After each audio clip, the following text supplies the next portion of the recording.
Welcome back to the Finger Wag Podcast. I'm joined again by Jake Foote. What's up, Jake? How much, Gideon? As always, good to be back. We got a special guest for this one. We're really excited to bring him on. We're going to talk Hoyas, of course, but Big East as a whole, and we had to have Michael DeRosa on to help us with our predictions. Michael, what's up? Thank you for joining us. Thank you very much for having me. Yeah, doing well. Always fun talking basketball, so very happy to be here. Let's talk some Hoyas, and it's good to know I'm with some sane people who know how good KJ Lewis is, so I'm looking forward to that. We will get into that. That is for sure. Before we dive in I think, Michael, a lot of people know you from Twitter, from some of your other podcast work, but for the folks who may not know you, tell us a little bit about your perspective on Big East basketball in general, and I know you straddle a couple lines, so talk us through your rooting interests and your professional interests, expertise interest, whatever it is. Professional is a stretch. You'll hear me talk and then you'll know that's a stretch. But yeah, I grew up a Georgetown fan. I've been going to games since I was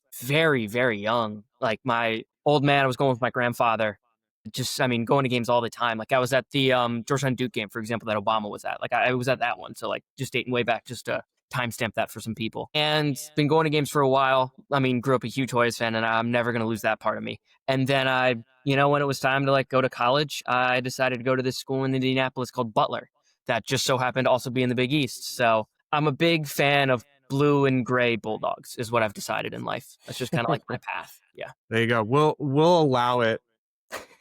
Really, that Duke game is a favorite of ours, so you get some extra credit for being at that one for sure. That's a winner. Well, we are going to do our second round of our preview show here today. Last week, Jake and I dove in on all of the Big East teams, and this week we are going to go through and tell you exactly what is going to happen in the Big East this year, exactly as it will happen. Even if we disagree, I think we'll hash it out, and I would just bet that I'm probably right. But either way, we'll figure it out as we get there. Before we dive into that, though, we had a little, we'll call it news. It's KenPom dropping their preseason rankings, and I will say I was a little surprised, though I think as you dive into it, you can rationalize some of it, but Georgetown comes in as the definitive second worst preseason ranked team in KenPom, better than only Seton Hall. So we'll get into all of that, but I want to walk through some of your reactions. I've got some questions here, but let me start with just both of you, and Jake, we'll go to you first. What were your reactions to seeing those KenPom rankings drop? We're definitely on the lower side, especially a prediction of 10th amongst 11 teams. And I was expecting something probably more in the region of like 65 to 70 than low 80s, but not totally surprised given just some of the metrics that we've spit out in the past and some of Cooley's history with KenPom. Cooley actually in his last 8 years has only outperformed his KenPom preseason prediction twice, and it was his final 2 years at Providence. The numbers last year weren't that kind to us. It was a 90 finish. It was a 108.7 adjusted offensive rating, which is 140th ranked in the country or just about. And you lose two pros. The Sorber on-off numbers last year were extremely damning. When he was on the court, it was the 6th ranked defense in the country. When he was off the court, it was the 270th defense in the country. So I'm assuming that the metrics here bake in that, he's not going to be there. And then a lot of these guys on the team, we have high hopes for them. A lot of them are kind of these pedigree gambles, but many of them had some not so great on-off numbers at previous stops. Vince, St. John's was worse with him on the floor, as opposed to Zuby. Baylor was worse with Langston Love on the floor. Maryland was worse with DHS on the floor. Georgetown was worse with Malik Mack on the floor. So I can see why the statistics might not be the most favorable prior to rolling the balls out. And Michael, we'll talk about Butler's ranking here as well. Part of the reason we wanted to have you on is to challenge us on we won't call it Butler hate, but Butler less than love. What were your reactions from a Georgetown perspective and a Butler perspective? From the Georgetown perspective, I wasn't too surprised. Given literally every single thing Jake just said before me, I couldn't have put it any better. I definitely thought it was a little low, particularly even with just going the games, when they're doing the specific, you're going to play this game kind of a spread, so to speak. the Maryland game being 10, where I think that is even a bad matchup for Georgetown, just because I think you're going to get devoured on the glass.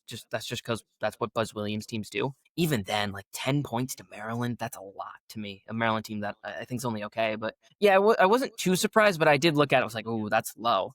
And then from a Butler perspective, that would probably be about fair to me, just because, I mean, what has this team proven that they aren't just like definitively in that 70 to 80 range every single year? That like, why is that going to change this year? You need to see something on the court first. Yeah, so a couple of things that jumped out to me, and I want to ask you both, is KenPom wrong about these? These are the things that jumped out to me. First, the biggest thing, we'll talk a lot about this as we go through our predictions, but UConn definitively higher than St. John's, to me, is iffy. UConn projected ranked 5th, and St. John's 16th.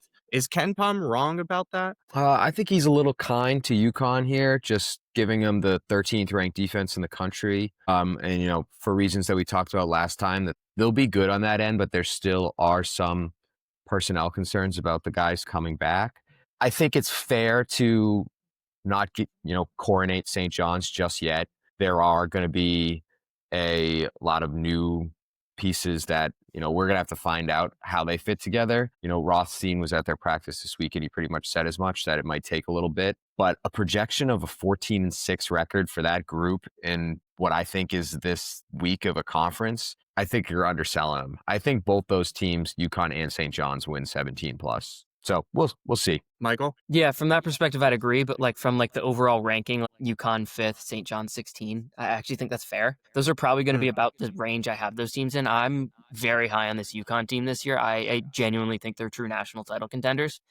And with St. John's, I imagine we'll get into it later, I don't really like the fit. So I have some questions there. Granted, how much of that is just going to be answered by it's Pitino, he'll figure it out, or they have so much talent. But I don't really like that fit. So from like 5 and 16, I actually think that makes sense. I think UConn is definitively better, and it wouldn't surprise me if UConn wins the Big East by a game or two. If UConn wins 18 and St. John's wins 16 instead, by example. Yeah, we'll get into this, so won't belabor it here. I think it's wrong. I think St. John's is good. I think I said it last time.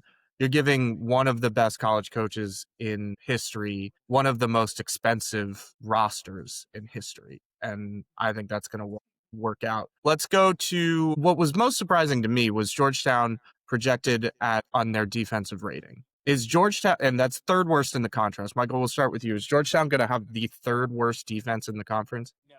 I could really just leave it there. Yeah. In case, because this is a podcast, you're supposed to elaborate on these sort of things. Yeah, I really don't see any world in which that happens. Like, I'm trying to think of like what would have to happen for the Georgetown defense to be that bad. And even then, it would have to definitely an injury to Vince would be like a large part of that. And then, I mean, even so, I don't imagine a KJ Lewis defense. KJ Lewis being on a defense that's just that bad. It should be substantially higher. But again, given the history of the program, given the Ewing years, and even the first Cooley year where that team couldn't guard a parked car, it's not surprising why they're at where they are. Yeah, and Jake, to you, we've talked a lot about how we're pretty convinced that this defense is going to be overall better than last year, even with the crazy on-off numbers that you mentioned for Thomas Sorber's. Last year's defense finished 58th in the country, so projection at this point is that they would end up worse. I assume you think that is wrong as well. I think that, we're predicted at around 100 defensive rating. And I think if we're around there, that it's not going to be a pretty season, because I don't think our, offense is going to offset that. I think your target goal has to be, something between 96, 97. That's more so in the 35, 45 range, and potentially even better if all things go right, barring health, especially for Vince. There isn't an alternative to him on the roster that's going to provide the same sort of rim protection, which has really been, we've talked on and on about it, that the death sentence of these Cooley defenses have been that everybody on the outside of the Sorber minutes has been pretty pitiful. And then Sorber, was the total antithesis, was pretty elite at the rim. I think Vince is, he won't be Sorber, but it'll be close enough that you could really, you could create a top 50 defense. Now, again, I'm the same thing that Georgetown hasn't outperformed their preseason KenPom rating since 2013. There's a reason that he's baking in that we're likely going to suck, because there's a decade's worth of data that typically we suck. Yeah, and I don't know exactly how these preseason rankings are calculated, but I would assume that previous season data is taken into account. And if you're doing that, Georgetown has had some pretty bad seasons recently as well. Sticking on the defense thing, one other thing that jumped out to me, and I do want to look at another preseason ranking here with Evan Mia coming in with Georgetown at 67, which I think is a little bit more in line where I'd expected them to be. But both Evan Mia and KenPom have Creighton and Providence projected with better defenses than Georgetown. We'll start with you, Michael. Do you think Creighton and Providence are going to be better defensively than Georgetown? I mean, no, but at the same time, part of the way these metrics are kind of made is just because Creighton should be able to take teams, like they're just going to blow teams out. And because of that, like just teams that are not on their level, they're just going to whoop. So like if they're playing like a Howard, let's say, just for example, they probably beat them by like 100 versus if Georgetown's playing a Howard, it's going to be a lower possession game, less data, all that nonsense. But I don't see a way in which Creighton's defense is like necessarily better, though. If you want to pitch the optimism case for them, if they're going to end up starting Dix at the 1 or Zugic at the 1, they're going to have a ton of length. And Jason Green is in my mind a legit good defender. Don't ask me about anyone else on that roster being a good defender, but he is. And with Providence, I think there is a way in which it is. It's pretty simply you get something out of Sellers defensively, and Oswin is just a monster on that end and plays up to like Big East Defensive Player of the Year level, which I imagine we'll get to at some point in this episode. But yeah, I think that would be the case, but I wouldn't expect either. But I also would be expecting both teams to have better offenses than Georgetown. Yeah, and Jake, you were high on Providence, reluctantly so, we will say. But defense was not necessarily, I think, what you were looking at. You thought that they would get it done offensively. Do you think Providence ends up being better defensively than this Georgetown? No, not. I think there's really a clear-cut 4 teams on paper. Forget about these computer algorithms. 4 teams that really have personnel to get up in you, play physically, guard 1 through 5, and that's UConn, St. John's, Marquette, and Georgetown. Providence does have Oswin, though, which I talked about last time, that you have a rim protector that has a 10% block rate, and if you can keep them on the floor, it elevates the floor of the defense so much. It somewhat can hide what the personnel looks like 1 through 4. And if you do that, then you're going to put together a good defense. So do I think Providence is going to have this epic top 3-4 defense in the league? Probably not, but I think it's going to be solid. And again, we've mentioned Vince's health. There's things that could go wrong. And if any of these teams get handicapped with regards to their personnel, it can get ugly fast. And I think if you look up and down the league this year, I think the teams are going to be pretty good offensively and pretty undermanned defensively. I think it's going to be a little different than a typical Big East. Yeah, as we said last week, bet overs, especially when a lot of these teams are playing each other. Last note here that I have on Evan Mia, who I think there are things that I like and there are things that I am skeptical about with his metrics. He does have a overall roster ranking for all of the Big East teams, and Georgetown comes in with the 4th highest ranked roster in the Big East behind Connecticut, St. John's, Creighton. He has them higher than Providence, Marquette, and some of the others that we have talked about. Jake, to you first, are you surprised by that ranking? No, because I think if you eliminate all the metrics and all the math in the past few years that says we're going to be bad, we have decent players. And Providence is the same way. It's teams, or these preseason outlets are going to be reluctant to give either Providence or Georgetown the benefit of the doubt, and they shouldn't. But on paper, I think both of them comfortably have a better roster than Marquette.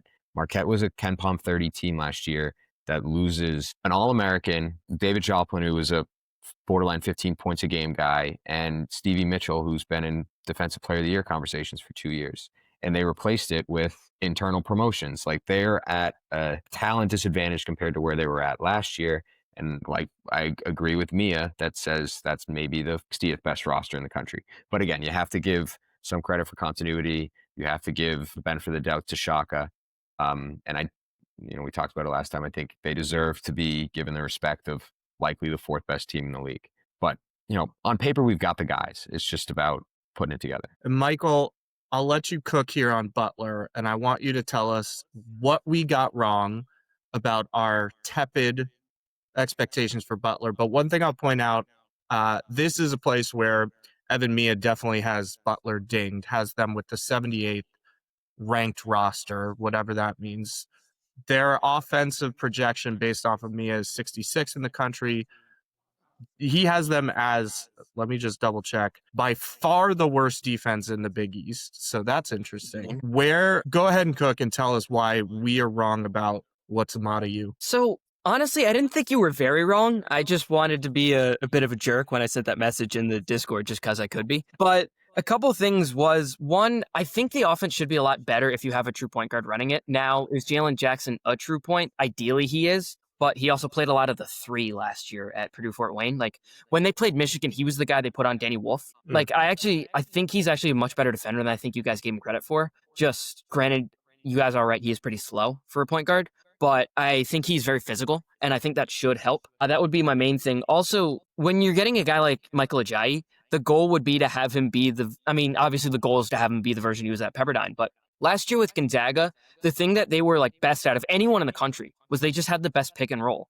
If you have Graham Ike and Ryan Nembhard running a pick and roll, you're scoring very often. And why would you try to do anything else, like post up the 4th best player on your team? It's just not going to happen. So with Ajayi coming over to Butler, you're hoping he can be sort of that face-up 4. One thing that I didn't love about him is that he takes a lot of mid-range jumpers.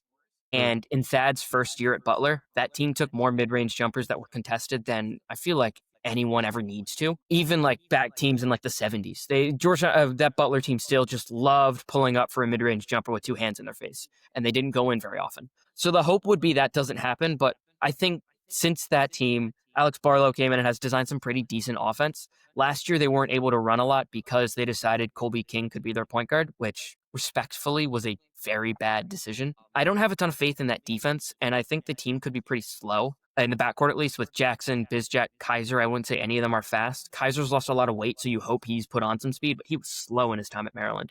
He was pretty plodding. You would hope that they can be better there, but yeah, I would say the main thing was, I think Jalen Jackson, the aim would be he can be a true point guard, which enables you to run more offense, and Ajayi can actually be like a legit good player. Go ahead, Jake. Oh, I think Ajayi's going to be good. I didn't really speak about him in depth the other day, but it's probably going to be like 15 and 8. His rebounding rates, no matter where he's been, have been really good. They're going to play him as a 4, which is where he should be playing, and much less as a spacer 3. And Gonzaga tries to play their big men last year, and this year again will be so good that they just play on the bigger side. So they definitely didn't play towards his strengths. But like Michael said, you're not building any sort of offense or roster around Ajayi when he's your 5th guy out there. But he's Butler's, in my opinion, 1st guy out there. So it's going to run through him and run through his strengths. And, in the same way that Butler ran through Telford and Telford's strengths last year. So they'll, and I pushed back a little bit the other day on how harsh Gideon was towards their offense. I think the offense is still fine. I just don't think it keeps up with the defense unless they like really shoot the lights out. Yeah, if they're going to be any good, Drayton Jones is really going to have to show up as like a legit defensive center. And also one thing I want to say, just in case I don't have the opportunity to in the future, if Thad Matta ever out there runs a group that has both Johan Traore and Jack McCaffrey out there as their 4 and 5, I will be screaming at my TV for however long that group is out there. It doesn't make any sense. And I really hope they never do that, ever. Not even for 1 second. Yeah, and I'm a little nervous about Drayton Jones. Fair. The MEAC to be a Big East jump is crazy. I was looking at more numbers since last time, and because his defensive and rebounding and rim protection stuff was pretty good for a mid-major guy, but he did, a small sample size, it's like 110 possessions, and I'm sure his 1 through 4 at South Carolina State was no good, but the 110 possessions in which they played top 80 teams last year, guy shot 64% at the rim, which, may have been because the team just didn't have a prayer out there, but they're going to really need him, and that's asking a lot of a kid like that, who 100%, if he's making that jump from that level to this level, should be doing so in much more of a reserve role. So the weird thing about South Carolina State last year, I can speak to this because I researched the MEAC pretty heavy before the season, was South Carolina State. Like, you guys have been on basketball message boards, right? You know how like there's always someone who is like, I really want our team to go 11 deep and run hockey subs, and like it never actually works and no one does it. South Carolina State actually does that. That's like how they run their team. So they run like full hockey subs, they press the entire game, And like, so they really just ran 4 guards out there, and then it was just Drayton Jones as the last line of defense. So part of that could be, I haven't been able to go back and watch, like they played Xavier, they played someone else pretty decent last year. I haven't been able to go back and watch those games just because I couldn't find them anywhere. But I'd imagine part of it was just because you'd be able to blow by the first line of defense, then you probably have an easier look at the rim and probably open space. That would be part of expectation. The other part is he's a MEAC big going against actual athletic bigs that now can match his size and athleticism that no one in that league could. And yeah, I mean, that would really be the main point. It's just now you're going against guys of a different level. And he fouled a ton in the MEAC. If he's doing that in the Big East, this team is boned. They played Xavier really tough. They only lost by 3. Jones wasn't much, 8 points, 2 rebounds, or 8 points, 4 rebounds, 2 blocks. South Carolina beat foul in that game too, if I remember correctly. Which South Carolina, anything, but just cause. Yes, South Carolina beat the hell out of them by 22. Jones had 6 points, 6 rebounds. Yeah, and you're right. They didn't play a whole lot outside of that. Hung in there with Samford, hung in there with Furman, both pretty good mid-majors. Hung in there with Georgia. So they actually played up to a lot of this competition, but doesn't look to be that in any of these games he stood out statistically. It's a lot of like 8 and 7s. Yeah, and I definitely was harsher on Butler than Jake. That's very fair. I don't love bringing in Johan Traore. That just screams red flag to me. And my biggest question is, this team was top 40 offense last year. I don't think they got better offensively from Telford and Brooks, but maybe they do. I don't see it. The aim would be Ajayi. I think Ajayi is a better pure scorer than Telford was. Now, Telford, the thing that made Telford special was he also was able to just be a point guard if you needed him to, run offense out of the high post. You could run so much with Telford because he was such a good passer, and Ajayi is not the same level of passer that Telford was. The goal would be that, and you have a real point guard so you can run a true system, and you hope Finley is the version he was in the second half of the season rather than the first half of the season. You're relying on a lot of, I hope this works, but in general, I trust Barlow to just make it work in some degree. Maybe not the 40th best, but maybe somewhere in the same tier, and you hope the defense isn't just 5 cones out there, respectfully speaking. All right, let's dive into our official and very important predictions that I'm sure everybody's going to be writing down and placing bets on. We're going to run through all of the Big East categories and awards here. I'm going to point out where we've got some disagreement and just turn to you, Jake, and Michael to chime in on and make your case one way or the other. Let's start with Big East regular season champs. Jake and I both in agreement that St. John's does it again. Michael, you mentioned this up top, but you're very high on UConn. Talk us into UConn. Yeah. I mean, the best... Dan Hurley is here. Dan Hurley would go into every single post-game presser and talk about how his team wasn't physical enough. He'd call out backup guard specifically and how backup guard wasn't physical enough and how they needed a really physical guy in the backcourt to like really man that up. And then he went out there and found the most physical guard possible in Silas Demery. I couldn't possibly be much higher on Demery. I think he is the best transfer brought into this league. Frankly, I think it's by a decent margin, honestly. And we're going to talk about how much we love KJ Lewis. I think Demery's awesome. I think he's the perfect fit for this team. And solo ball is going to get better. Terrace Reed's going to make that jump. Alex Caravan is much better when he doesn't have to be the lead guy on an offense. If he's the second or the third guy, he'll be back to that same efficiency. And hopefully he won't miss 2 free throws at the end of the game to lose to Villanova. So you get those. Plus, this might be a very hot take at this point. I just trust Dan Hurley more than Rick Pitino. So I got Dan Hurley. I got Silas Demery, who I believe is awesome. I think the rest of that team's going to make a jump. I think continuity really matters in this league. And St. John's is a team to me that's going to have some like amazing like high ceiling games where they hit like 15 threes and just wax some poor team. But when it's not working for them, I could see it like being really dysfunctional just because I don't love the fit on the roster. I think UConn's got a much higher like floor. Like they'll just come out and they're just going to be UConn. They're just surgical in that sense. And St. John's might be a little more wild. And I really like this UConn team, just straight up. I think Malachi Smith, we'll talk more about Malachi Smith later. That'll be a tease. But like, I think the bench on this team is also very good. So like, I trust them at like every level. I love Demery, and I truly think this team is awesome. Like, I think they're a legit national title contender. Jake, give me the St. John's case.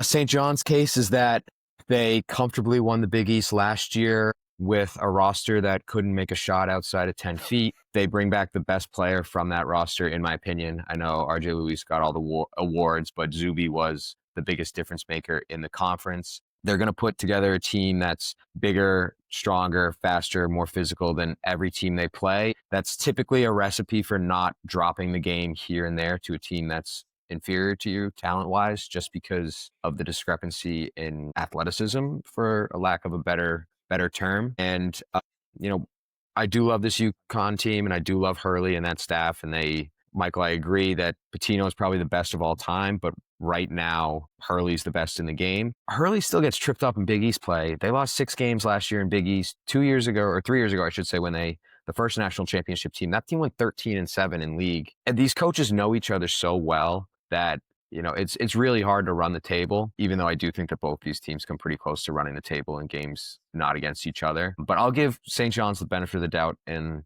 the regular season, and maybe another tease. I probably go the other way in the tournament, because or the Big East tournament, that is, because if they get each other for a third time, I probably trust Hurley coaching a third time against a guy in a single season. For me, I just see more options on the St. John's roster. Now, that could end up being a bad thing. Like you said, Michael, they could throw some stinkers and then start to kind of lose the continuity and functionality if you've got, Ian Jackson and some guys on there who are just not getting the ball. But I would say for me, that's one of the things I would trust Pitino on. And also, all these guys are getting paid for the first time. So yeah, I do wish that on that St. John's roster, it's a good roster, but and Pitino's gone on and on about how point guard doesn't matter in this day and age. I wish they had a lead guard or a combo guard that didn't need the ball or didn't need to put the ball in the hoop, that was really good at the point of attack defensively, that could just at least organize all those pieces to make sure that numerous guys were getting involved. Because I think that's the way that they fail, is that there are too many mouths to feed. And, a lot of those guys are getting paid a lot of money, and they're getting paid a lot of money to play college ball. But the promise of Pitino is, come here, I get you better, and it's a prolonged professional career. If Sanon comes and he's not getting shots, he's not going to be interested in being there much longer, which can fracture a locker room. But Pitino's pretty good about cutting out any sort of rot from within if it does occur. And if you're winning, they're going to win probably 26 plus games. If you're winning that many games, it's typically pretty easy to keep people happy. Yeah, that was probably my main argument against St. John's, is this too many mouths to feed. Not having a true point guard. Like, apparently he's now wanting to run Isaiah Sellers at point guard, which just takes him out of what he's really good at, which is being a set shooter, so to speak. Ian Jackson was the 4th best guard on UNC last year. Trying to be honest, I would put him behind Cadeau, behind RJ Davis, obviously, and then behind Seth Trimble. He can score, though. He had a 7-game stretch at the end of the year where he averaged like 21 a game. And I mean, that's going to be his role on this team, is just put the ball in the hoop. I don't think you can ask him to be a lead guard. Yeah, agreed. And then I'm not high on Sanon at all. I don't think. Neither am I. Yeah, I don't think what he does. Like, I was stunned when that was the guy. Like, that was the first guy they brought in. That was the guy they tampered with. That was the guy. It was like, I didn't understand it from like any perspective at all. And then he also, I'm sorry to interrupt, No, but please. I also felt like the Sanon acquisition pushed Wilcher out, which I think is just a little departure from Pitino's identity. Like, Wilcher was a perfect Pitino guy. Even if he played 4 years without really scoring more than like 7-8 points a game or shooting better than 30% from 3, just didn't need the ball, played really, really good defense, tough physical kid. I hated that they moved on from him, for a lack of a better term. To slight side note, actually the thing I was going to say is the Hopkins-Mitchell fit, I think, is a little off, but we can get that later. If this roster instead of Sanon had Wilcher, and honestly, I think you could honestly put him at the point, how different would you take this St. John's team to be? Well, I think they're going to be really good regardless, but I think that would fit better if the backcourt was Wilcher Jackson rather than Jackson, Sanon, Sellers. I'm less nervous about the Mitchell Hopkins fit. They'll find the minutes there. It might also be something where it's in Bryce's benefit if he's only 24 minutes a night, just with the knee history. And they're going to be beating up on some people, so they're going to be able to rotate. I think Mitchell's probably going to play some 5. Yeah, I think we'll obviously know a bit more about all these teams soon, but I think we'll have a pretty good sense of whether St. John's ceiling is as high as I think it is, based off of how that team is coming together. If by the end of the season there are these problems, or even, by mid-season, by the time they hit conference play, if there are these problems with Jackson, Sanan, they still don't have a clear rotation, which, Jake, as you mentioned, Rothstein kind of put the bat signal up on that early. I think you can definitely downgrade and look at them and say really talented probably doesn't fit. I just have way too much faith in Rick Pitino to do what he needs to get these guys on board. And I also think he has enough talent across the board that if somebody's not fitting in, he can go to the next guy. And I will say one thing on Rothstein. I know Rothstein's enormously positive on every practice he goes to, and then was hypercritical of St. John's, which I think should put up maybe some red flags. But for sure. at the same time, Rothstein's just a mouthpiece for a lot of these coaches. Like they're just feeding him quotes, and nobody likes to bitch and moan more than Pitino about his own players. Like if somebody's not practicing hard, he'll go to the press and say he's not practicing hard. So if Pitino's pissed about how they played for 2 weeks in September or October, that's what Rothstein's regurgitating, which honestly, it could have been that day. It could have been, 100%. You make a very good point. All right, let's talk Big East Tourney champ, which I think is always tough to predict, but I asked you guys to do it anyways, and you both came in agreement on UConn. I said St. John's or a wild card, and by wild card, I mean somebody other than St. John's or UConn. I think it's either St. John's or somebody coming in from a deeper seed, but give me the quick and dirty on UConn winning at the Garden. Jake, we'll start with you.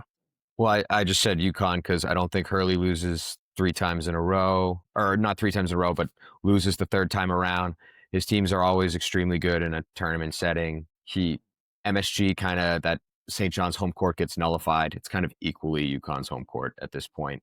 Yeah. And I don't think it's going to be anybody outside of those two because you have to beat them back to back unless they're somehow playing each other on the semi line, which I just find that hard to believe. Yeah, Michael? That's pretty much the UConn case. They're really good in a tournament setting. Like even Florida last year, they gave them a game, and frankly, they probably should have won that game had Walter Clayton not just gone superhuman, which he did a lot. That's the reason Florida won the national title in the end. But Gideon, I got a question for you. Is you putting it's someone else really just a way for you to say it's Georgetown that's going to win the Big East tournament and get an auto bid and then win the national title?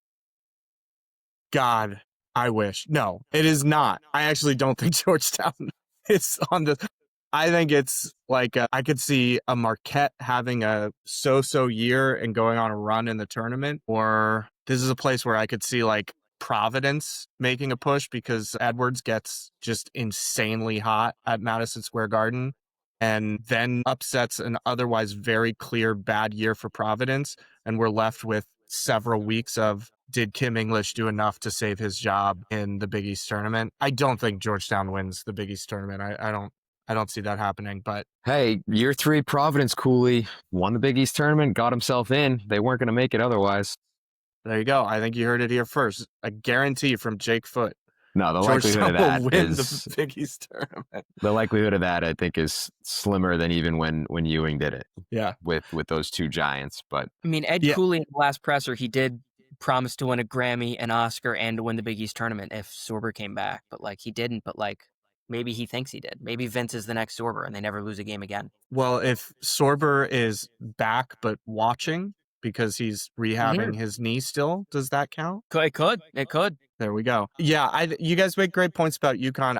Once again, I think St. John's team is just too good. And one thing that I will say that we pointed out last week, Jake, but I think is not something to sleep on is how much better this team is going to be shooting the three this year. And there's still some questions there for sure, but they've got guys who have shot it fairly consistently, and they were hot garbage last year from outside of 10 feet, as you said. And I just think they are absolutely stacked, though. I think you make some good points on Hurley and UConn specifically. I just think St. John's is far and away the class of the league this year. And I think we're going to see that. Let's talk tournament teams. So I asked you guys your number from the Big East and then who. And surprise, surprise, everybody agreed on St. John's UConn. We don't need to go into that more. I said two others. I kind of just copped out of this, so I'll take the L on this. But Jake, you have the best of Marquette, Georgetown, Providence, and Michael, you said definitively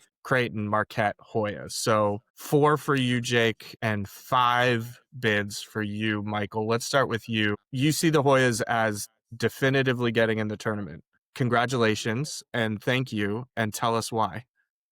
I really only put that because I was coming on here and was like, no one else is going to do it. I'll just say it. I'll get the monkey on my back and then have everyone will be able to yell at me if they don't make it rather than you two. So you're welcome for that in advance. We appreciate the pander. Yeah, I got you. I could see a way where, I think the Big East could get 5 bids just because, the SEC is not going to be as good as they were last year. Looking all across college basketball, obviously it's a little worse because you don't have the 5th year anymore. Like looking at doing some of the other shows I've done to look at some of these leagues, like the SEC isn't nearly as good as it was last year. The Big Ten has some teams that I just flat out don't trust in the middle of the pack. Like that Ohio State roster is awesome, but I'm sorry, I don't trust Diebler to do anything, and I will be proven wrong if he does. Fair play. Like just teams like that are in the middle of the pack. The Big 12, same thing for Kansas State. I don't trust Jerome Tang. I don't trust Wes Miller. I'm sorry. So a team that plays scrappy defense hopefully can get a couple wins early in the non-conference when other teams don't have their offense together. Those carry you a long way. If you can somehow steal a game at Maryland, steal a game at UNC, there's a path for Georgetown. Would I probably put them above 50%? No. But I'm on this show and I wanted to, so I put them there. And a team like Creighton, I think, is just a lock just because they're going to score the ball so much that they're just going to outscore some teams and win some big games because they just have, dynamite shooters and they can win you any game. And Marquette, just the floor. I trust the floor, even though the ceiling I don't think is high at all. Yeah, you both definitively, or as definitively as you can, have Creighton over Marquette. Jake, you said best of Marquette, Hoyas, and Providence. Who do you think are the 2 best of that? So I definitely think 3 get in. Creighton most likely being that 3rd, behind UConn and St. John's, of course. I lean a little bit that it's going to be closer to 3 than 5. I know Michael just outlaid a case against the other conferences, but again, I don't love the quality of the depth in the Big East. And the one luxury that those conferences do have is that when they go 18 deep like that, and your 11th, 12th ranked team in the EC and in the Big Ten is going to get a lot more quad 1 opportunities than these Big East teams. And if every home, if all your home games are these quad 2 games, and even half your road games are quad 2 games, it's going to be a little harder to build a really nice bubble resume.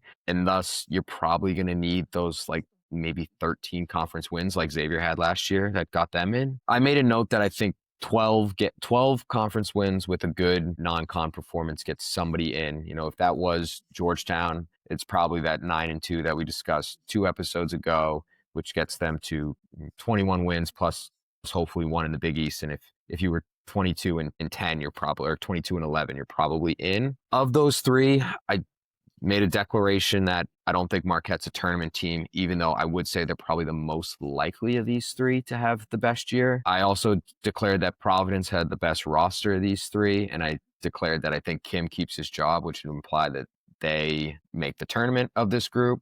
But betting on Kim English right now is a sucker's bet. So again, I agree with Michael that odds on us, I think, are lower than 50%, probably by a decent margin. A lot of things have to go our way. But if you were to tell me that you just got to be you got to be better than Marquette, Providence, and Villanova, I'd take my chances there. Again, I'm just not sure that 4th gets in this year. Yeah, and I think I got spooked by KenPom, to be totally honest. We did our non-conference preview. I was all in. I still am all in. But going through KenPom's projections on all of those games, and Michael, you mentioned early on, some of those are a little head scratching, but seeing them KenPom having them as definitive losers in all of their legit non-conference games, not beating Maryland, Clemson, Dayton, North Carolina, any of those games, just going over there, that is the nightmare scenario that I think leads to Georgetown not being anywhere near the bubble.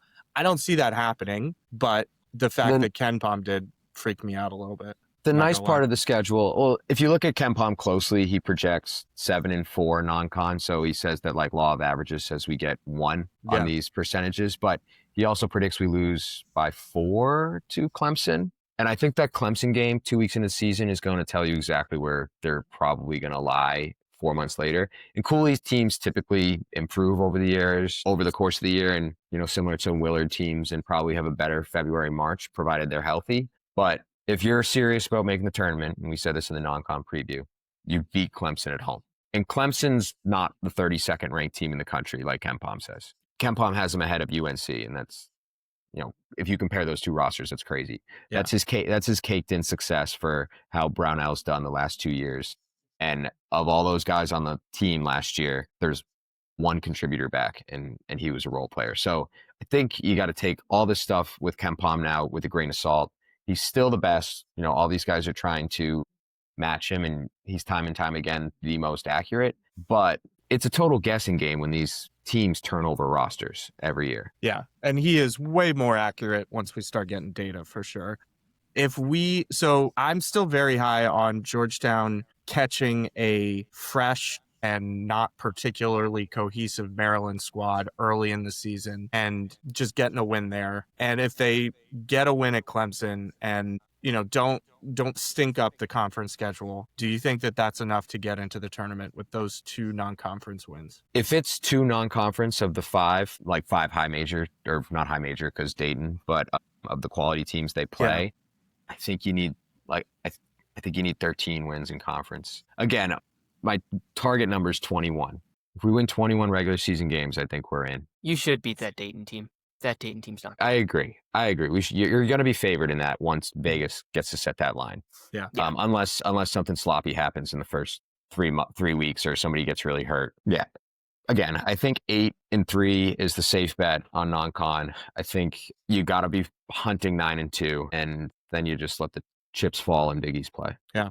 All right. I will say my 4 total in the Big East, from the Big East in the tournament this year: St. John's, UConn. I'm going to call it now, Georgetown. And just to throw you a bone, Michael, I'm going to say Butler squeaks in there.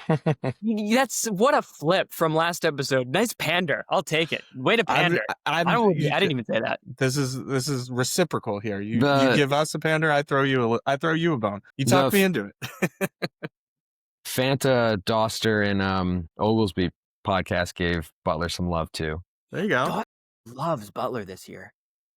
Doster loves Providence and Butler, which is crazy. Oglesby really likes Georgetown, so there you go. It will be nice to TO on the internet this year. I will say I would not be shocked. I think you guys are right that Creighton is just better than Marquette. I would not be shocked if both of those teams have a very down year, particularly for them. I think you're right that the floor for Creighton is very high, but I think they've got some real defensive issues there. And could we see 3 or 4 teams and none of them are Creighton and Marquette? That would be shocking, but not the most surprising thing I've ever seen in my life. The killer here for us is that if you're competing with Creighton, Marquette, Providence for these spots, their home games are just so much more advantageous for them than us.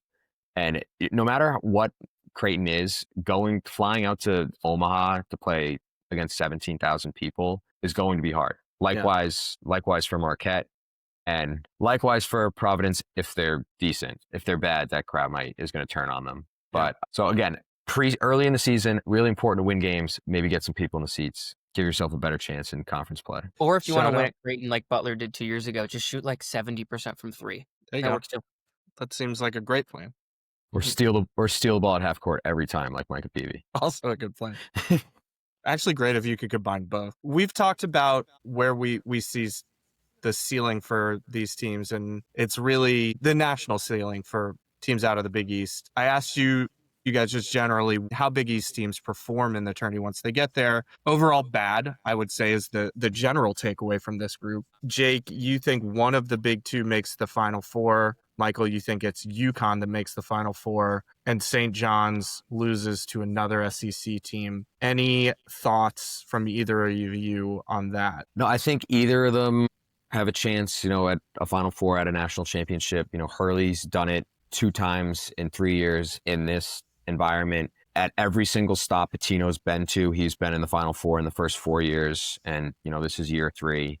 And it's remarkable. He did it at Providence. He did it at Kentucky. He did it at Louisville. And then the rest of the conference, whoever does get in, I don't think there's a lot of teams here equipped to win in a tournament setting. There's not going to be a lot of balance. Marquette's going to be defense. Creighton's going to be offense. Georgetown's going to be defense. Providence is going to be bombs away, and we hope we're hot that night. So if any of those teams do get in, the likelihood that I think they're equipped to play a really good 7 seed or 10 seed is tricky. So I'd say St. John's, UConn are the only two teams that win in the tournament, but both of them have quite a bit of success, deep runs, at least one Final Four. I'd say any of the other teams, probably a coin flip, maybe a slightly weighted coin the other way, just because you'd be fringe bubble teams. But even those 6-11 games are it's at a certain point they get to kind of coin flips. So flip a coin, hope it lands on heads that day. UConn, yeah, I've talked about that team this entire time, so I feel like that's been stated enough. And just with St. John's, I think the one thing is they really struggle with teams that can match their size, athleticism, physicality, that sort of thing.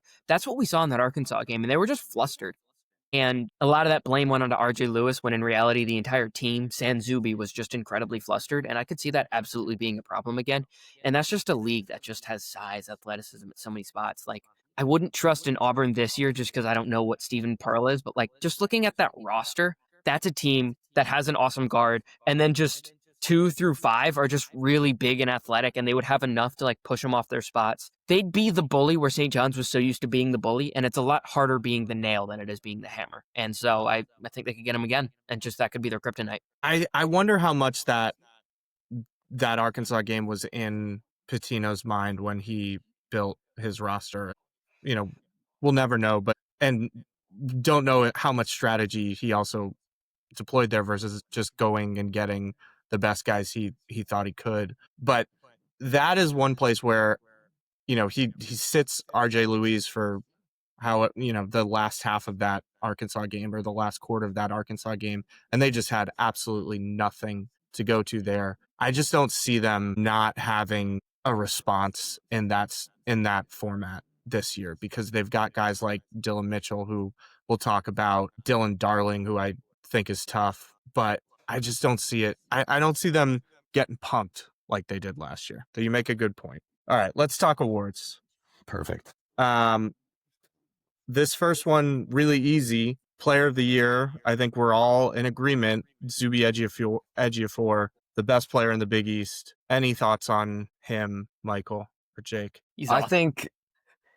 I think you have to vote him to be the player of the year because he's the best. He's the best player in the conference. I would say if there was a bet on him versus the field, I'd probably take the field, just because the Zuby stats might end up not being that gaudy if, again, the ball's being spread out across 5 guys. But again, in my opinion, no doubt the most impactful, physically dominant, most well-rounded player in the league. You're starting a team with it's him. I just think he has such an advantage over a large majority of these bigs. You guys, I imagine, have talked a ton about Finsu Uchukwu and how maybe he could be an average big in this league. That was the guy backing Zuby up, right? That was the guy who was definitively behind Zuby, and there was a wide gap. Then a guy like even Owen Freeman, he's just so physically dominant. He's gonna kill Freeman. He's going to eat his lunch money.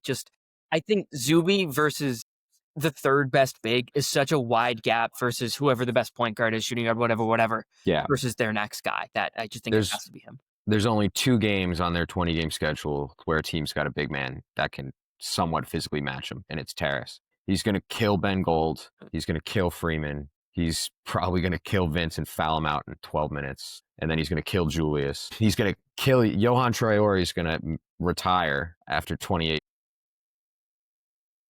Just tackle him. Honestly, if that just Drayton Jones fouls out in 5, just tackle him. Just take him out of the game. And just wait. He's going to step out and make threes this year and start scoring off the bounce on face-up. It's just the sport's going to be a joke to him at times.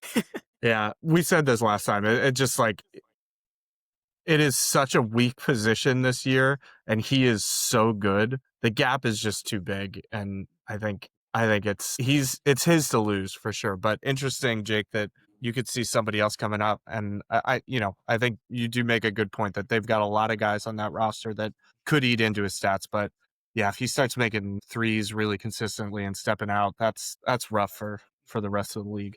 Let's do Coach of the Year. This one I think is interesting. Michael, you've made the case for Hurley, and I think it's a good one. I've made less of a case for Pitino, but I think it's a good one. The case for Pitino is he's got the best roster, and I think he's going to be the best team. Jake, you said best record out of Marquette, Georgetown, or Providence. Let's start with you. Who do you think ends up getting that best record and coach of the year? I think I'm going to go off this a little bit because I just can't see a world in which Kim English has a Big East coach of the year to his name. Thank you for that. I was That gonna was what I was gonna ask. I was gonna Can't come happen. back on you for that, It but I can't, it appreciate can't it. happen. That was what I was going to ask. Is that the worst possible outcome for the Hoyas this year? Is Kim English winning Big East Coach of the Year? It's the worst possible outcome for Providence, too. Yeah, I would say it's worse for Providence than it is Georgetown. I also think, if that we're living in Candyland at that point, so who knows what happens. I'll say the most likely guy for me is going to be Shaka. If he gets that team to the tournament, it's just a total testament to his culture, his development apparatus, the continuity that they've got going. But give me long odds on Cooley. I think the national outlook on Georgetown is one of a dead program, one that Cooley should have already got this up and running. And if it's a 2020, I don't think people are going to turn their nose up at it. I think he's going to get a lot of respect for doing so, because I think people think we're somewhat dead in the water. So much of these awards are narrative based. I think that's why it kind of so much. that's why it kind of takes out even if like a Butler overperforms, but Georgetown also performs by example, that award's still going to Cooley. Like it just is. DC, it's just bigger than Indy. If Pitino overperforms or Cooley does, it's just going to Cooley. Like it's narrative based. That's just how it works. Yeah. I mean, in theory, the two best coaches in the sport are here. It should be their award to fight over. Whoever is the best year. But you make a good point. One of the things that I think, the upside of a bad preseason KenPom ranking gives you a lot of room to overperform. Obviously, Jake, you mentioned that that's not traditionally been Ed Cooley's forte, but you could absolutely see them having the high end year that we've talked about, and the stories on Fox and ESPN being this was a mid-90s or mid-80s, mid-90s KenPom team before the beginning of the year, and here they are in the tournament firmly.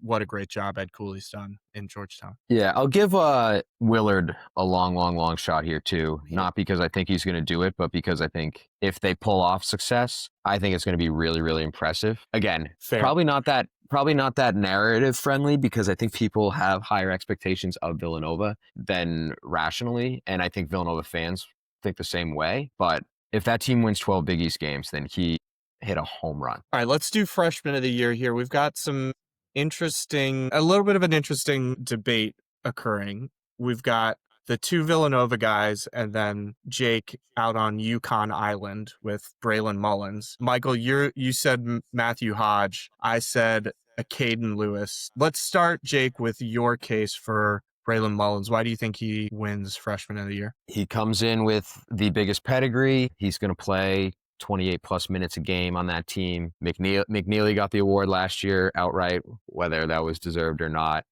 And it was not. We can say that here. I'd agree. And I think he's a really, really good player. Like, he fits Hurley to a T. He's like this perfect blend between Spencer and McNeely if things go right. And I do not love, so to say, but I think the Villanova kids are going to have two really good productive years, but that UConn bias. Yeah.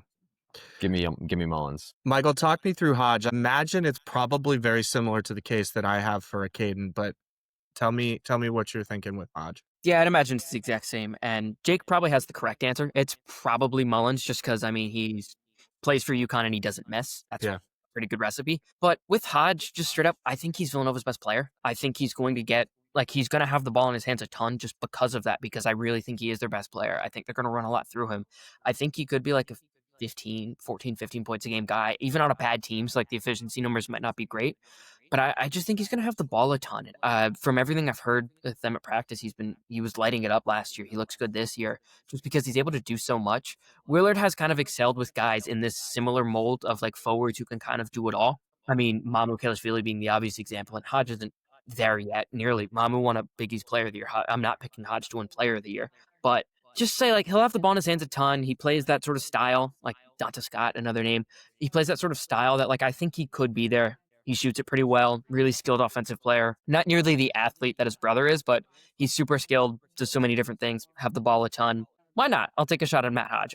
He'll have the role to do it. Yeah, that's essentially my case for Caden. I think that's a team where both of those guys are going to play a lot, have the ball a lot, and I just took a Caden over Hodge, but I think you make a good point and a good case for Hodge. I'll also just take the local kid, a Caden, for the hell of it. All right, let's do defensive player because that's an interesting one. I'm just going to let you guys talk through yours. Let's start with Michael because this one surprised me a little bit, I will say. So talk us through your choice here. Yeah, so we've done this episode, and of the one team we haven't mentioned much at all is Marquette. And if their Marquette hits even remotely their upside, it's going to be a lot on the defensive end. And one thing they did so well defensively last year was, like, when teams throw it down to the block and post up, Marquette doubles down every single time, pretty much. And it's because their guards are able to cover so much space. Stevie Mitchell, for example, he was able to cover so much space that, like, you throw down a post up, he's able to tuck and then recover back. And then basically it's like he's covering three guys at once. And that's what made them so successful. Another guy that was able to do that, and I think is probably taking another leap in that, is Chase Ross. He led the Big East in steals of anyone returning. He's active in passing lanes. He's pretty shut down on anyone who's trying to score on him. He's going to guard the opposing team's best player every day. That if Marquette hits their upside, even makes the tournament, it's going to be a lot because of the defense and because of Chase Ross. And where this award typically goes to bigs, I think Ross is going to be right there. He'll be really active in passing lanes. He's a good shot blocker. He's athletic. He's switchable. He can guard 1 through 4. That if they have their upside case, it's going to be because he's awesome defensively. And I'll take the shot. I got Chase Ross. I love this in part because it made, I generally just have a defensive player of the year bias towards bigs, but it made me go back and look, and really the defensive player of the award bias should be Ryan Kalkbrenner because he won it the last 4 years. But there is, a fairly good history of guards winning this award. You've got obviously Posh Alexander, who co-won it with Isaiah Whaley in the weird year. Before that, Justin Simons, Kyrie Thomas, couple years, Josh Hart, Mikal Bridges, Chris Dunn a couple of times. So this wasn't as crazy as it initially sounded to me, and I think you make a really good case. Jake, you don't have to make this case if you don't want to. I don't want to out you on this pod for your choice here, but I'm going to ask if you want to come clean about who you chose for Big East Defensive Player of the Year. I'm rooting for a wing. I'd love for it to be Ross or KJ Lewis. Let's get back to ethical hoops. I think KJ's got a real shot because not only is his steal rate going to be crazy good, but so is his block rate, and which is abnormal for a guard or guard/wing. I said the best defender in the league last time is Dylan Mitchell. I still believe that, but I think the big man bias remains. I think Oswin wins it because he had a 10% block rate last year. I think he's right around that this year, if not more. I'm optimistic that he learns to play without fouling a little bit better, and that it's not a 22 minutes per game thing, but he's out there 28 minutes per. And if he does, he's going to block 2.5 shots a game. And if they're good on defense, I think that the coaches are aware that it is going to be because of him. So I'll throw my hat in the ring on the big man.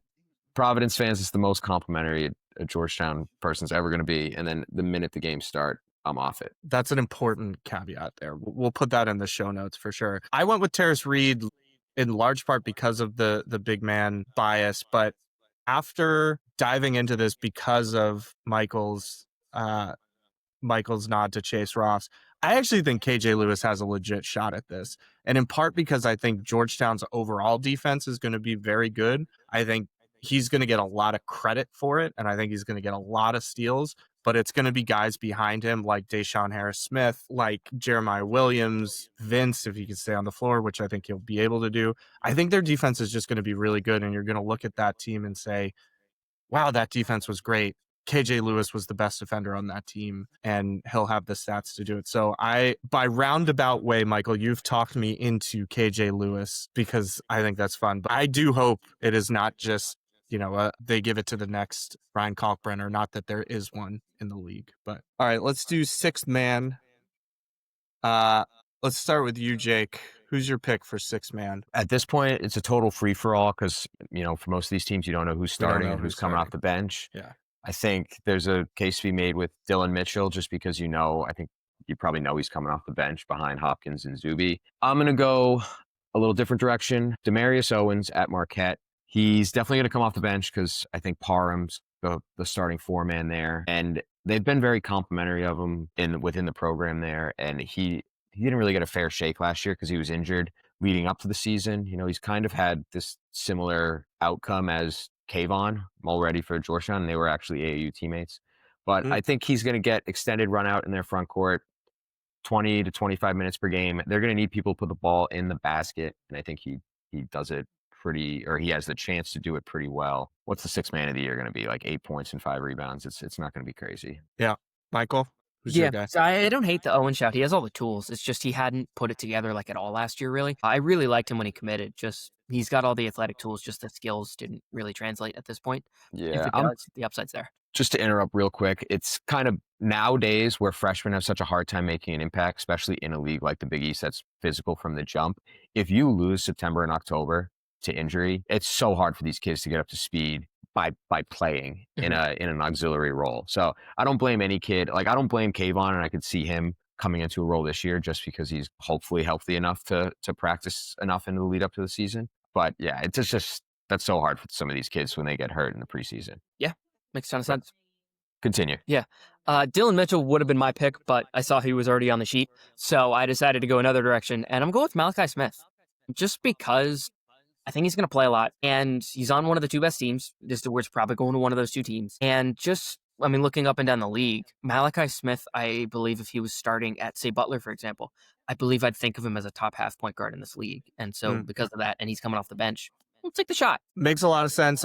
I said Dylan Mitchell with a shout out to potentially Dylan Darling. I think it's Dylan Mitchell, but I also think by the end of the year, Dylan Darling is closing a lot of games for this St. John's teams, in part because they need it. They need a lead ball handler. But Dylan Mitchell is, the most likely to consistently come off the bench for that team. And we talked about him last week, Jake. He fits Pitino to a T. He is going to be all over the floor. This is, it's tough at this point to predict rotations, but I think he's solidly coming off the bench and is going to drive a lot of the hype and narrative around St. John's about how deep this team can be. And it just ends up being Dylan Mitchell at the end of the year. All right, let's close this out with our all Big East teams. We've got all freshman team first. We had agreement on 3 guys, and then I'll let you each talk through your 2. No surprise on who we agreed on. It's the 3 that we all picked and that each of us picked in freshman of the year. So there's agreement there on who's at the top of this freshman class. It's a Caden Lewis,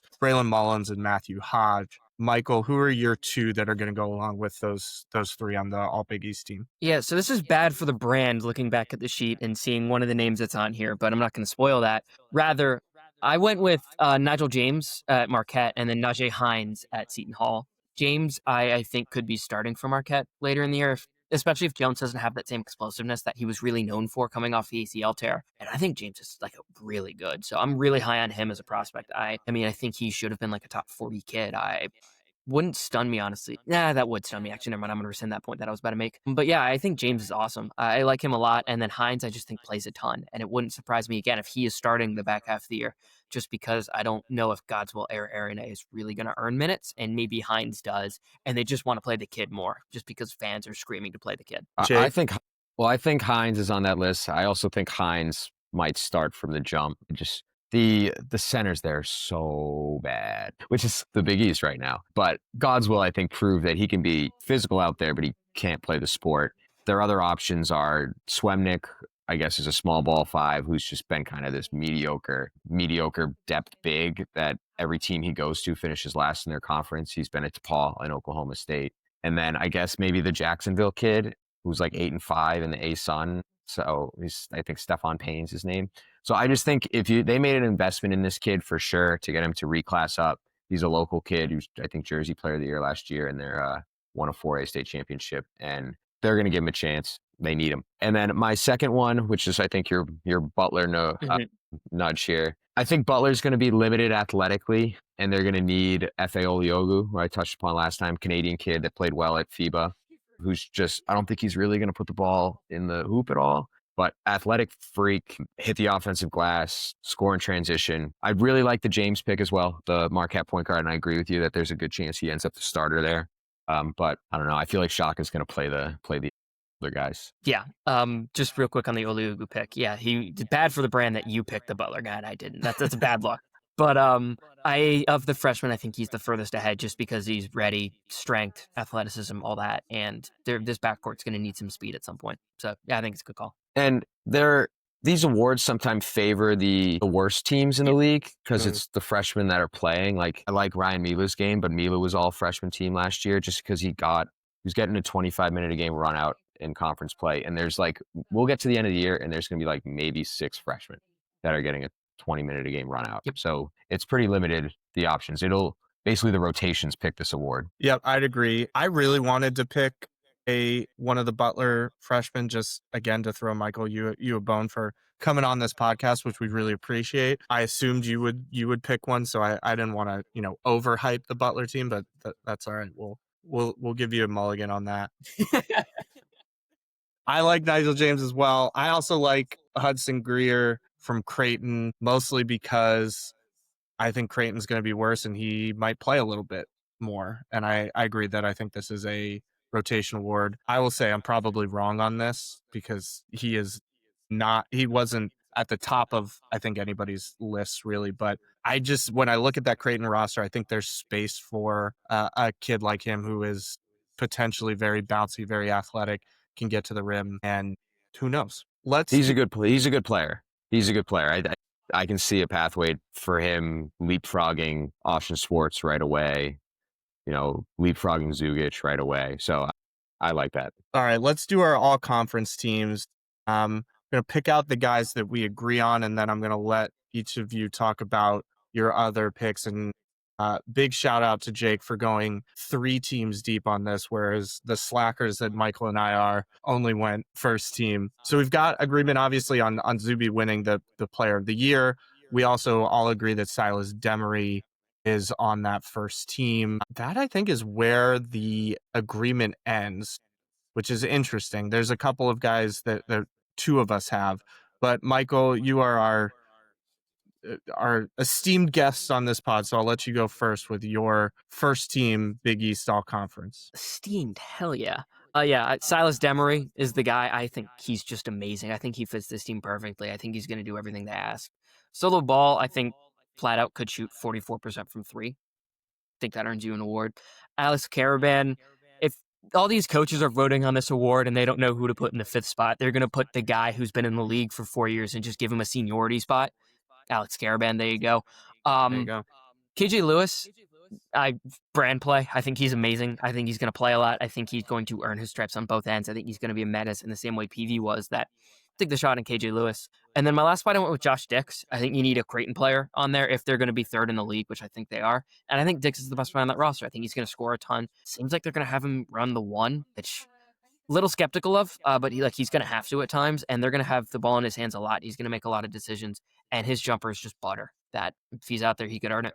Love that. I took KJ as well as one of my guys. I think he is just far and away the best player on this Georgetown roster, and if we're banking on the best case scenario for Georgetown, he is going to have a monster year. I also said Jason Edwards, Terrace Reed, and Chase Ross.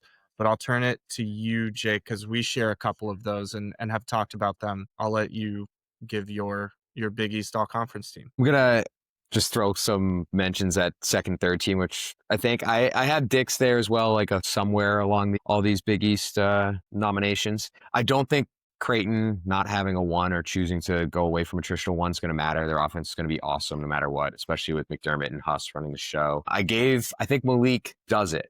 I've been pumping him up all summer. I think Malik shoots 41% from the field and gets a nod. I'll give you some Butler love. I think Ajayi gets on there just for kind of counting stats. He's going to rebound the basketball. Went KJ Lewis 2nd team. I know, bad for the brand, but the reason I did was I think it was the last guy on the team last year, the first team, and I just don't think it's going to be as dominant or shoot as well as Micah did, and it's just hard for me to put anybody on Micah's level. I gave my DePaul shout out to CJ Gunn. I think he scores 18 a game. And then my 5 first teamers in addition to Zuby would be Terrace Reed. I think he's Sunogo West this year. Chase Ross makes the jump to star player. Jason Edwards leads the league in scoring. Silas Demery's the best guard in the conference. And I gave it to Bryce Hopkins just because I think St. John's going to have that success. I think he's going to have the counting stats just on easy baskets alone. And, they're going to give St. John's and UConn kids the nod in this format. I think that's a sneaky good pick because as I was doing this, I was trying to find out I was trying to pick who in addition to Zuby was the guy from St. John's. And I think this is indicative of either the case for or against St. John's, depending on how you come at it. But I think Bryce Hopkins is a sneaky good bet for a guy to have a big year in that system without a ton of pressure on him and having the counting stuff.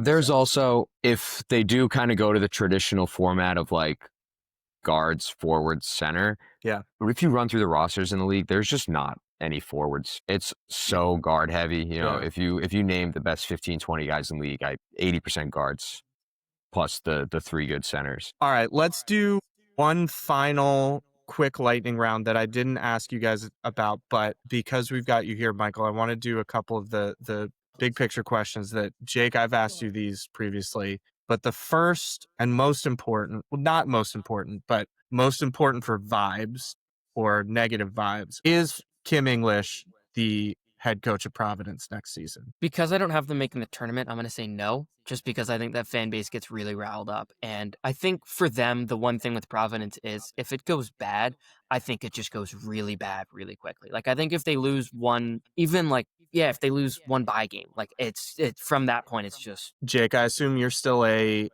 yes, but caveat, it could go bad. Yeah. Again, I said that more than likely he's not there.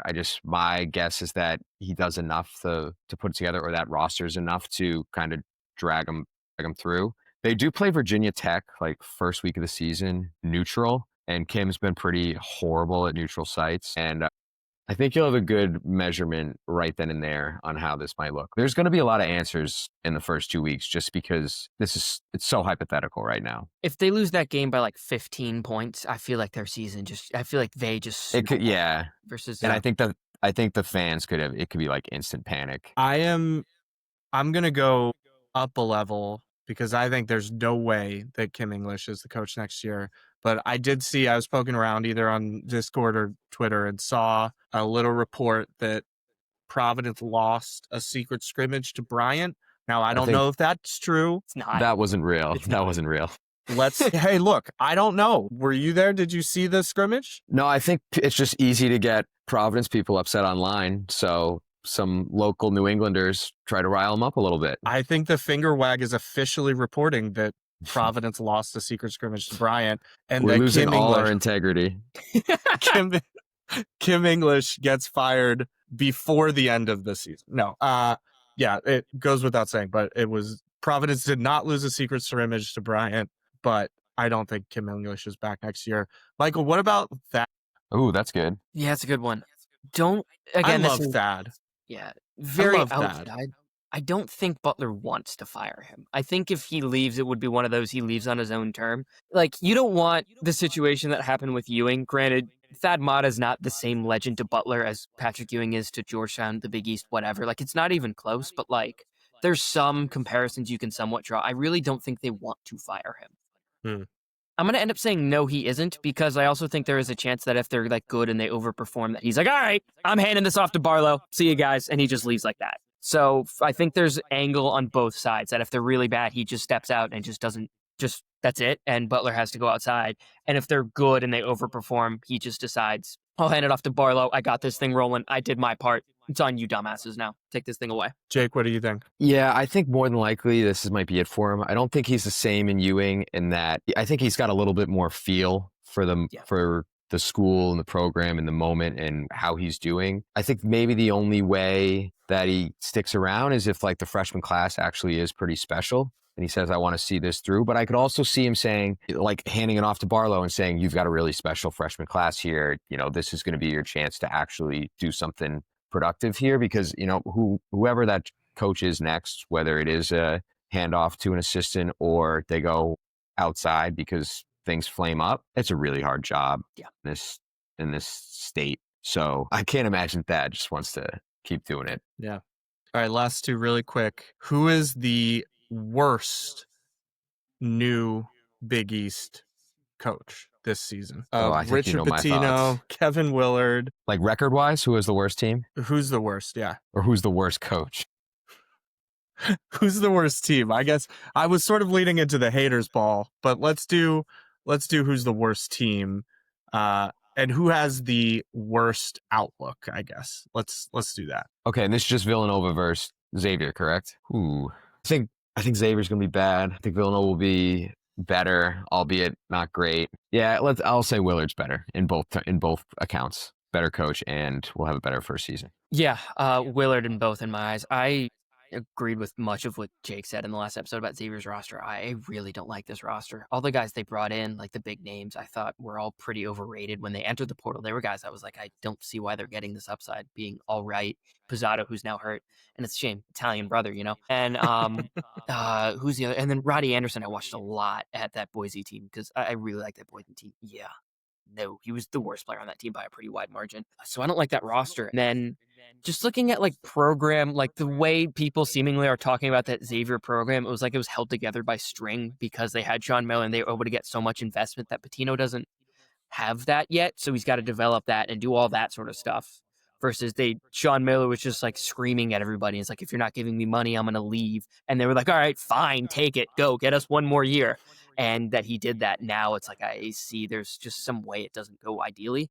And Kevin Willard just wins at every spot he's been at. That I think there is a chance Pitino just has a similar thing to where what he was at Minnesota. I don't think he does. I actually think he's a very good coach. But if I had to pick one to flame out, it would be him just because Willard's so solid. And lastly, we've talked a lot about this season for the Hoyas. So I think we're pretty clear and on record about what needs to happen this season, what we think is going to happen this season.